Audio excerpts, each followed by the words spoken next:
High বন্ধুরা, আজকে আমি নিয়ে আসলাম মাংস কষা। তার জন্য আগে আলুটা ভালো করে ভেজে নিলাম।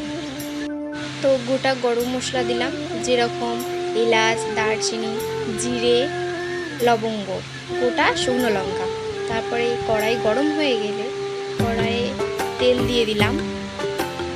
তেল দেওয়ার পরে তেলটাও গরম হয়ে গেছে, তো তাতে আমি গোটা গরম মশলাটা এবার দিয়ে দেব।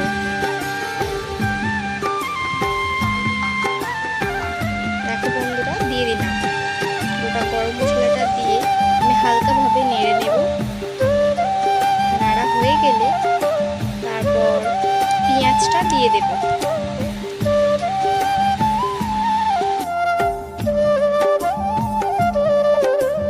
পেঁয়াজটা দিয়ে দেওয়ার পর হালকাভাবে নেড়ে নেব।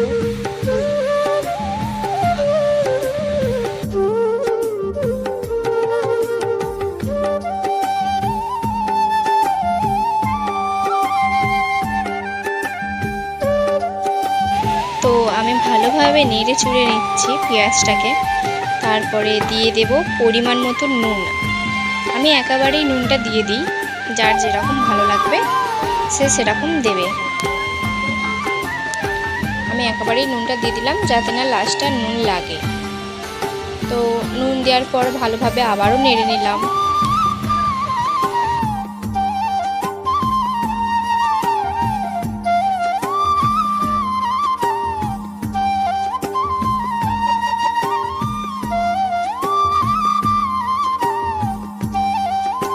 লালচে করে পেঁয়াজটা ভেজে নেওয়ার পর এবার দিয়ে দেব রসুন বাটা। তারপর ভালোভাবে নেড়ে চেড়ে নেব। তারপর দুটোকে ভালো করে কষবো। কষে নেওয়ার পরে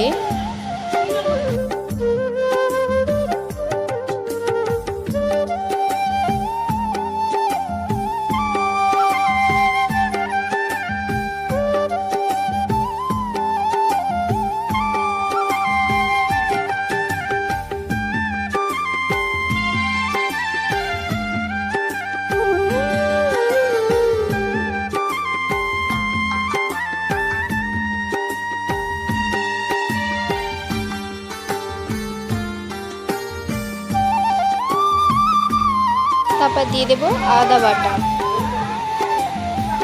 আদা বাটাটাও দিয়ে দিলাম। দিয়ে ভালো করে এটাও ওর সাথে ভালো করে কষে নেব।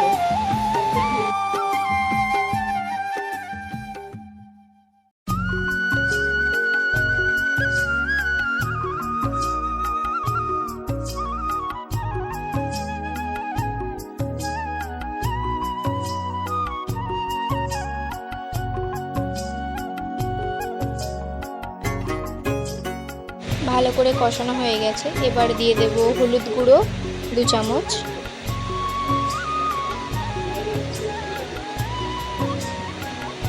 তারপর লঙ্কা গুঁড়ো 1.5 চামচ,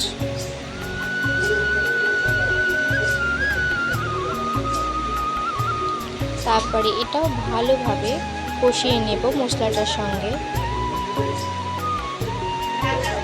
তারপরে ওই মশলাতেই যে জলটা ছিল সেটা ভালোভাবে দিয়ে দেব। দিয়ে ভালো করে আবারও কষিয়ে নেব।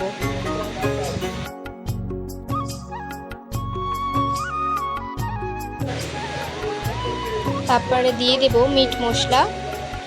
তারপরে আবারও ভালোভাবে নেড়ে চেড়ে নেব।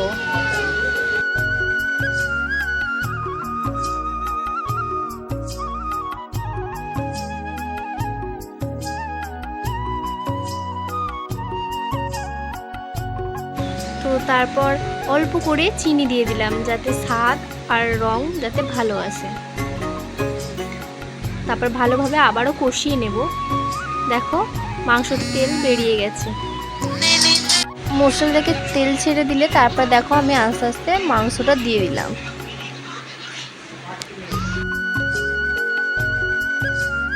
তারপর দেখো এবার মাংসটা ভালোভাবে নেড়ে নিলাম। সব জায়গাটায় মানে মশলাটা যাতে লাগে, ভালো করে নেড়ে ছুড়ে নিয়ে নিলাম।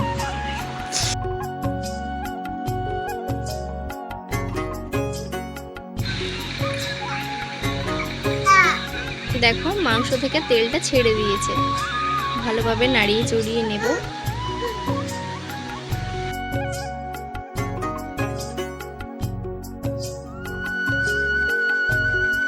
ভালোভাবে কষিয়ে নিয়ে তারপর দিয়ে দেবো টমেটো।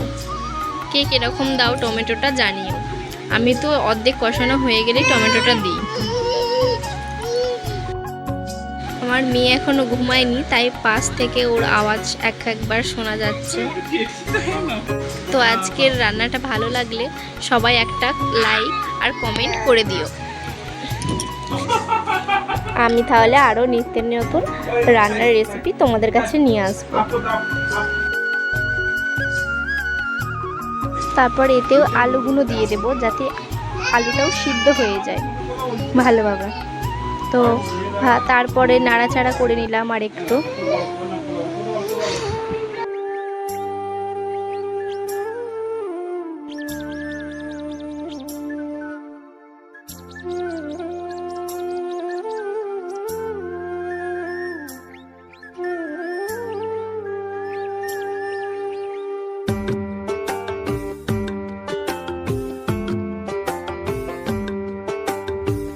তারপর দেখো আমার কষানোটা হয়ে গেছে। তো আমি আমার বরের জন্য কষা মাংস তুলে নিলাম, কারণ সে কষা মাংস খেতে খুব ভালোবাসে। তো তারপর আমি জল ঢেলে দিলাম তরকারিতে। তারপরে হালকাভাবে নেড়ে নিলাম, যাতে ভালোভাবে সিদ্ধ হয়ে যায় মাংস আলুগুলো। চলো দেখো হয়ে গেছে। তারপর আমি ওই কষা মাংসটা আমি আমার বরের কাছে নিয়ে যাচ্ছি। দেখো খেয়ে কি বলে, দেখাই যাক, ওর রিভিউটাও শুনে নাও।